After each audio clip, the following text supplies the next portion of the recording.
What's up, everyone, and welcome to the latest episode of the Penn Sports Network here. I will be your host today, Jeff Hart. Joining me is none other than Stephen Langdon Jr. and Jake Slobotnik. How are you guys doing? I'm doing pretty good. Another exciting week of IUP sports, and I'm really excited for the homecoming week altogether. It was an intense staring contest with the camera, but I'm doing good. As Steve said, homecoming match coming up this week, and we got some good news today. We'll get to that in a little bit later. Absolutely, later in the show. But to start off, we're going to do a quick recap of some of the fall sports that are going on right now. Steven, I know you have a quick update for us for some cross-country stuff. What do we got going on, Steve? Yeah, well, I got a little bit of cross-country. I also got a little bit of golf news as All right, well. But I like it. First off, cross-country, they have a meet this coming Saturday, the Paul Short Invitational. That's going to be at Lehigh University, so exciting stuff for them. The men's team is still ranked 6th in regional, so that's also great. But as far as the golf team goes, they won their second straight Snowshoe Invitational this past Saturday. They had 5 golfers in the top 30 as well. And just big stuff happening with golf. I know as the year goes on, our golf program is very strong. We have a couple of young prospects as well. So big things happening there. And hopefully we'll be talking a little bit more about them as the year goes on. Absolutely. Great update, Steve. Jake, I know you got some stuff for us. What's in your neck of the woods? So volleyball is now picking up for IUP sports. Picking up is a little bit of an understatement. Definitely the season's progressing, but the team itself not really getting on the winning track. They opened up their home play this past weekend at IUP. They played both Shippensburg, who entered the match 8-3, and then they played undefeated Shepherd, the newcomer to the PSAC. Which showed great resilience between the two teams. Didn't really pan out for IUP. They did take Shippensburg to 5 sets, which is fantastic. They jumped out to they won the first set.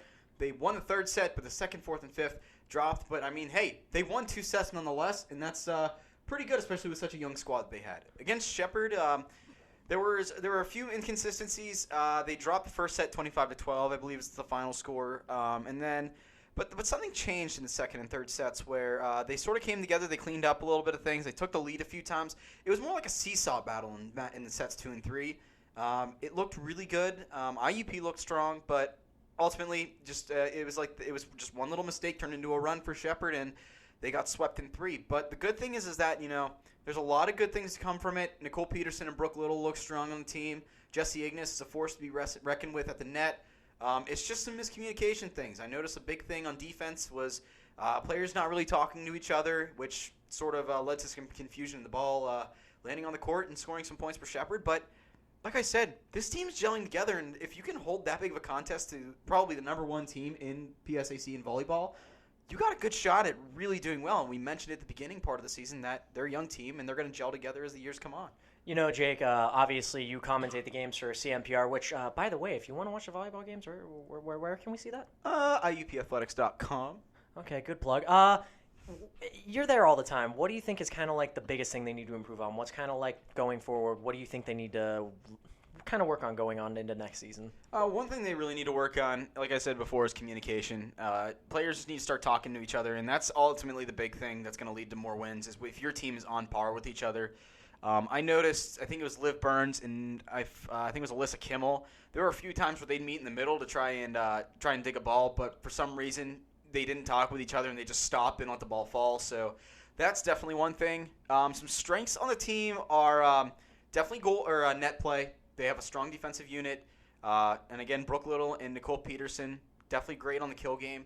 Another thing I would probably recommend to step up a little bit is maybe serves. They're starting to pick up on serve aces a little bit. I know Jasmine Radis had a few in the game against Shepherd, but ultimately that's gonna be the one thing that sort of determines how a set goes. Is if you can catch the team off guard on your serves, they're gonna be confused and forced to burn their timeouts, which means you're getting in their head. Yeah, you could probably you could take them into it goes back and forth and ultimately kills end up winning. You could have that philosophy, but at the same time, if you can beat them early on, save your energy, and capitalize early on serves and get serve aces, you're going to really come out on top the winner. Could you correct me if I'm wrong, but isn't Shepherd nationally ranked as well? When I looked on IEP Athletics, I did not. They may be nationally ranked now, but I'm not sure. I'll have to look at that. And that's something you guys could do too. Look on IEPathletics.com and check out the rankings for opponents and stuff. Absolutely. Great stuff, Jake. Love the analysis. Wrapping up kind of the little section before we move on to football, I'll do a quick update on field hockey. They went up against number 3 East Stroudsburg on Saturday. They did lose 4-0. They were outshot 14-1. It was kind of a hard game to watch. They really couldn't seem to get anything going offensively. They only got one shot on goal. It felt to me like a majority of the game they were playing defensively and they were just kind of playing not to lose rather than going offensively. I know it's not time to give up hope yet. They're kind of in the middle of a 4-game losing streak. They started off the season 4-0 and then have lost the last 4, but they have gone up against some hard competition. They went up against Westchester. They went up against, obviously, Stroudsburg. The Warriors are in the top 5 in the nation, so obviously that's some hard competition, so I don't blame them for struggling a little bit. Talking to Coach Agard, got to interview him a little bit for the Penn, which if you want to read the latest field hockey news, feel free to read each and every week. New issue, I'm going to try to get articles every week. But talking to Coach Agard, he said they've just kind of lost their identity at the moment. They don't have a lot of confidence. They just kind of need to start gelling together. I think that's what it is. It's just maybe a lack of confidence at the moment. You know, when you go they started off the season fantastic. And, after that, they kind of fallen into a little bit of a rut. But I think, when you have all that confidence and you start losing games, it takes a lot of confidence out of you. And I think it's just about, the coaches, you mentioned. And, but I think the big thing is just boosting the confidence of this team. I think once they get another win, then I think they can pile up, 2-3 more wins after that. Well, and to me, the good thing, and I love about Coach Agard and this staff, is their players hold each other accountable. After the game, I got to talk to Georgiana Chiavacci. She talked about it. She said, we need to hold each other accountable. We just need to brush it off. We need to focus on the basics in practice and challenge each other. She was already ready to move on to Slippery Rock, which they're going to be playing on Wednesday, so by the time you get this, they have already played. But they definitely – that's what I love. They hold each other accountable, and they have faith in this team. I mean, Coach Agard said before the East Stroudsburg game, we can compete with anybody. We're just in our own heads right now. And I don't think anyone can deny the talent. They obviously have players like Georgiana. They have Labarski. They definitely have some talent on their squad, and they've done a great job to start off the season. They even defeated Bloomsburg, who was ranked. The PSAC is very strong in field hockey. A majority of the teams are ranked. Pennsylvania as a whole is very strong in field hockey. They take a lot of pride in absolutely. In the sport. Area, especially Northern PA. They love field hockey. Yeah. So it's definitely there's hope there. I think they have a talented squad, and they do have all of the components to be successful. I think it's just a lot of tough competition, and I think once they break that losing streak, I think they'll get back on track again. But they have that game coming up against Mercyhurst. I really hope the best for them, and I think they can do it if they stay focused and they challenge each other. And they also play on Saturday here at home as well. So that's going to be in the morning prior to the football game. So absolutely. Get out there. I think it's at 10 a.m. Yep, you can catch me there. Yeah, so. All right, so guys, obviously, with those out of the way, we're going to talk about football. IEP football, their string of dominance just can't seem to be stopped. Went up against Mercyhurst on Saturday, took away the game 56-24. Guys, just initial thoughts on that one. I think my initial thoughts were I was watching the game on ESPN3. That's where it was broadcasted, and watching it at home, I was very skeptical. In that first half, IEP looked like they were struggling a little bit. I know Quentin Maxwell was struggling a little bit. Mercyhurst was getting to him a lot. And once they got, a rhythm going, Dwayne Brown, we've been talking about him all year. I don't think enough can be said about him. Oh, no. For another 4 touchdowns in this game. And Quentin Maxwell, that second half had a fantastic second half. And this game I think really separates, what a good team and what an average team is. IEP played like an average team, but they proved that they are a good team by coming out in that second half and just completely dominating the entire second half of play. I think the big name for me was Nick Amendola. He's from around the Erie area is where he went to high school, but he just had a dominating performance. 6 tackles. Yeah, 6 tackles, including an interception in the game. And he was all over the field. He was really playing a very good – he was doing his job as a linebacker. And that's, stopping the running back on short runs, but then also dropping back into coverage when needed and really doing a nice job. Well, and this is kind of typical of what we expect to see from Mercyhurst. They're a very gritty athletics program. I mean, on the Coach Tortorella show a couple editions ago, he talked about in the 2017 season when IUP was ranked number 1 at the time and they went on that semifinals run towards championship. They were winning 10-6 at halftime. They were leading the game, and Coach Tortorella said they were just outplayed. It wasn't even a matter of IUP being in their own heads. They were just outplayed, but came out second half and obviously took that game. But it's kind of just it's symptomatic of when they play the Lakers. They just play a very tough brand of football. Mm-hmm. Yeah, and you said it. One thing I got to say is Mercyhurst played a very good game. If anything, they've provided more competition this season than probably any other team we faced, other than maybe New Haven. It wasn't a blowout. They gave IUP a good run for their money, but IUP, they played like a very well organized team.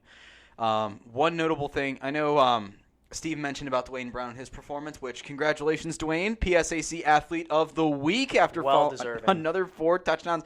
And it's about time his talent gets recognized by the higher-ups in the PSAC. Hard to believe he is only a sophomore. I mean, he just came onto the scene, and even if we didn't have Dwayne Brown, there's so many wideouts. I mean, it's just ridiculous, and he stood out above everybody. So here's the thing about Dwayne Brown. He came into IUP as a running back. Mm-hmm. But he has slowly transitioned himself into a wide receiver. But when he needs to, he can also run the ball. It's almost he's like the Wildcat quarterback as well. He's taking those direct snaps. Almost a Le'Veon Bell type guy. He can play the wideout position very well. And his actual position is still listed as running back. His official position is still running back. Even though he's playing more as a wide receiver. But yeah. I think what really helps is that IUP has so many weapons that they're able to go to Dwayne Brown. You can't double team anybody. Exactly. So then, when Dwayne Brown is being double coverage, then you can go to JoJo. K-Shaw Carter. The list goes on and on. Malik Anderson, who's a 4th-string running back. Yeah.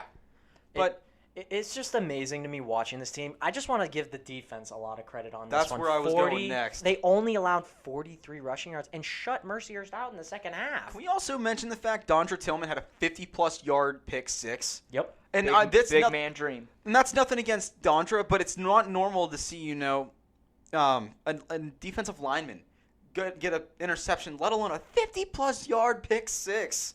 That's something, barely anyone sees. And I saw the play. It's not like it was tipped and it was up in the air and he was just under it. No, it was a well-thrown ball by Cortez Watson. So props to him and Nick Amendola being an absolute asset on defense. I won't go into too much detail about him because Steve pretty much covered the bases of that already, but my word, we have a solid team. Well, and one thing when I watch the game, something that really is just, it kind of sticks out to me is I think we out-talent teams in the first half, but then when you look second half, it's when they pull it all together and they just play their cleanest ball. Because when you look at the defense, they struggled in the first half. 24 points in the first half is a lot to give up.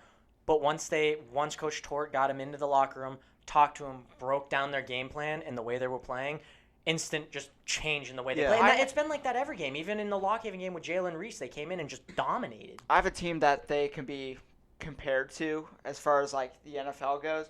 They kind of remind me of like the New England Patriots that the first half they feel the team out. They get a feel for, what kind of plays they run, what they like to do, what their scheme is, and then Coach Tortorella and this fantastic coaching staff, kind of draw it up at halftime and tell the guys, okay, well, this is what they do the majority of the time. These are the packages that they run, and they do their homework fairly well, and then they come out in that second half. And I think another big thing is conditioning. When we think about football and any sport in general, you have to condition well. And, when that's what it shows. When IUP is coming out, they're starting out a little bit slower. But then in that second half, they have all these backups that they're able to bring in, and then everyone's doing well. It comes down to conditioning as well. Well, and one thing sorry, Jake, just one thing that really just speaks mountains to me about Coach Tort and his staff is just they don't solely rely on their talent. Like, usually in the first half they just kind of rely a little more on it, but just they're so gifted mentally and they understand the game. They know the strengths and weaknesses of every single one of their players, and they're not going to put a player in a situation that he's not going to feel comfortable in. Look at, Quentin Maxwell when we had him on. He talked about they're running similar plays of what he did at Ohio. It made him feel comfortable. Yeah, so when they're running the same kind of playbook and, you're running the same kind of schemes and everything like that, it's easy to transition from one school to the other. One thing I want to go back to is the whole mentality sort of thing. IUP is a team that stays hungry, and I think the big contributor to that is with this sort of mentality, they let their opponent sort of get the feeling, oh, they get that false sense of hope of, oh, we could potentially beat this team, and then they go into halftime and examine what they've done, what they could work on, and that's when you said they come out in the second half and absolutely dominate. And I don't limit that just to football. We saw it in basketball too. Absolutely. How many times did the men's basketball team, sort of go neck and neck with their opponents and then come out in the second half and absolutely obliterate them? Well, and Jake, even when I was commentating the game last year, I would always tell you they'd always come out in the first quarter. They'd play a good first quarter. Second quarter, they'd be a little anemic, kind of slow down. Then third quarter, they'd just get it going. They'd start firing. The basketball team has always been like that, and they were very last year, anyways. We don't know as of yet this year how they're going to play, but last year they were a very microwavy kind of team. They would be cold, then they'd start heating up, and that was just the way they played. When you have guys like, and it's very similar with the football team. You have home run hitters. That's the way this football team works. I mean, we can kill you with grinding in each and every play with the run, but they have home run hitters. You have Dwayne Brown. You have wideouts who can go up and get it. Here's the thing: from what I have seen from IUP, at least against the good teams that we have played, or the better teams that we have played, we are a second half team. Like I said, we start out a little bit slow in that first half, but we come out strong in that second half. And I think that's going to be the big key going forward these next two games, is that if we could win, and I'm not saying that we will, because it's going to be a show. Tough. It's going to be a show, to see if we can win these next two games. But if we could, then sky's the limit. I really think we could, and here's why. Cal U, they had trouble with Edinburgh last week. Struggled. Yeah, they are struggling a lot this year, and that's the thing that worries me the most. Because they've won games, but they're also struggling against teams that they should be easily beating up on. Yeah, I was gonna say I wouldn't call it really struggling as a strong word, because they are 3-1, but Edinburgh is definitely one of the weaker teams of the conference, and they were only up 17-7 at halftime against them. That's something that I personally wouldn't expect from that team. So it's just one of those things where IUP needs to stay hungry. They can't let their guard down at any point in the game, or else, because that's exactly what happened last year when we played Cal U. We let our guard down. We thought we were going to walk away with it rather easily, and look what happened. It was our first loss of the year. I think a lot of it is we started looking ahead. I don't even think it's about being complacent. I don't think it's about even playing down to your competition. I think everyone's mind last year, as you could see, was on Slippery Rock. They were going up. Slippery Rock has been a rival in almost everything. I think they were looking a little bit farther. They were already in their minds. They were top 3 team in the nation at the time. They're looking national championship game. They're looking way too far ahead. But then 2 years ago, they came into the year. They weren't really spectacular per se, but they beat Cal, and then they went to Slippery Rock and they won. And right from then on out, that's when they gained their confidence. And I think that's what the thing that they need to do. They can't focus on making playoffs. You can't focus on trying to win a national championship. You have to focus on each game individually. And this week it's going to be Cal U. Next week it's going to be Slippery Rock. But Slippery Rock, we're not even thinking about Slippery Rock. No, focus on Cal U first. Well, and my biggest thing is, with a team like Slippery Rock, obviously, yes, it's going to be a hard game. I genuinely think this squad realized the mistakes that happened last year that cost them their playoff hopes. Obviously, if they had beat Shippensburg, they might have made it. But even if they did, I don't think they would have gone far. It was a slim chance that they would have made it. And even if they did, I don't think they would have gone far.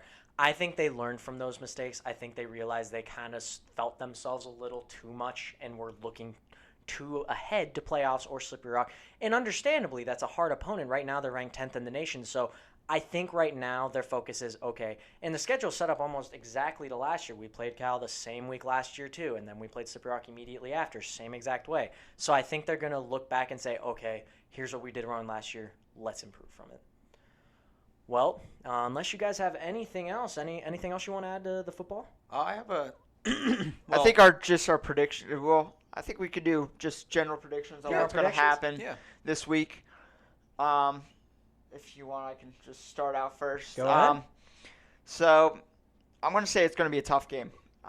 This is by far the hardest game on IUP's schedule so far this year.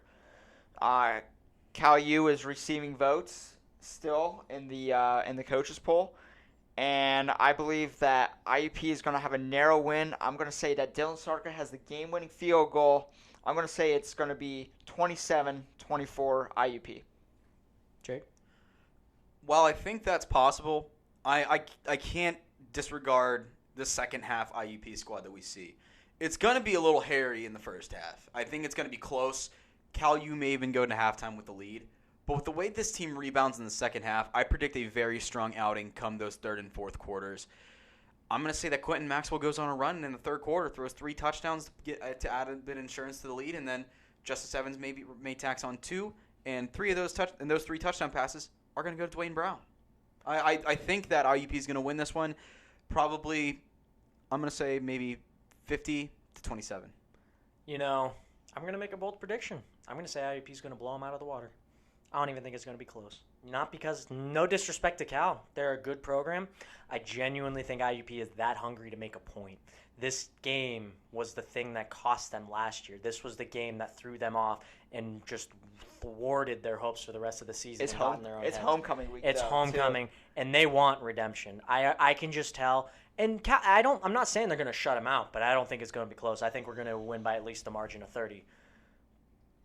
That's just a prediction, though. It could go either way. But I think that's going to wrap it up for football. You know, one last thing. Yeah. Oh, no, I was going to say. Athletes of the Week is where I was going with next. I was going to go a little bit of a surprise announcement, but. Oh, surprise. Let's save that for last. Let's give the viewers one last hurrah. But Athletes of the Week, guys, who's your picks? I think my Athlete of the Week has to be Dwayne Brown. I mean, 4 touchdowns in the game, continuously just torching up defenses. I'm going to go with Dwayne Brown. I'm going to have to go with Nick Amendola. I feel like defensive players don't get enough attention. The team has 6 tackles, and the interception is great and all. I just think tackles don't get enough acknowledgement, especially because that is such a pivotal part of the defensive game is stopping the other player. You have to be able to do that and wrap up. And to me, I just feel like defensive players don't get enough attention. I just think he's done a stellar job leading this defense in this secondary unit this season. I'm going to say mine. I'm going to go 2, 1 male, 1 female. I'm going to start with the obvious, the football one. I'm going to go with Dwayne Brown as well. This kid is on fire. And especially coming out of the shadows from last, he's not really doing much, to the season performance that he's having now. He's not feeling anything out. He's making sure that he makes a name saying that I'm young, I'm going to be around for a while. Get ready, folks. I'm going to be here. So, and plus, you're named PSIC Athlete of the Week.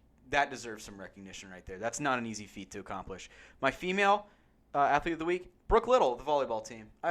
Volleyball, they may not have the record that we want right now, but there are a lot of good things with it, and Brooke Little is one of them. In those 2 matches this weekend, she surpassed double-digit kills, and I think she tallied up 22 on the entire weekend. That's pretty good to do, and especially since she's a freshman. She's a freshman on the team. Absolutely. Definitely a great thing to have when you have your younger players giving you some great production. But one last thing before we go. Jake, what is the big news that we got to share with our viewers? So I know that Steve said not to think about the Slippery Rock game just yet. But since we're not on the team, we could do it here, and it involves us 3. Get ready, folks. October 12th at Slippery Rock, WIUP-FM will be doing a 3-man commentary crew of myself, Jeff, and Steve live from Slippery Rock. That's right. We are breaking the barriers this year. I think this is the first time in history we do a road broadcast for the campus radio station. There will be more information on that next week, but I had to get that out since it was confirmed today. I mean, I'm ecstatic for that. I can't wait because I think that's going to be one game that defines our season. I can't wait, especially having a 3-man broadcasting crew. I mean, you can't ask for much more there. But that's going to do it from us, the TPSN crew. Thank you for tuning in each and every week. Please, as always, read the issues of the Penn. Come out every Tuesday and Friday. Do it. Just do it. Can't say it any better myself. Thank you, guys. We'll see you next week.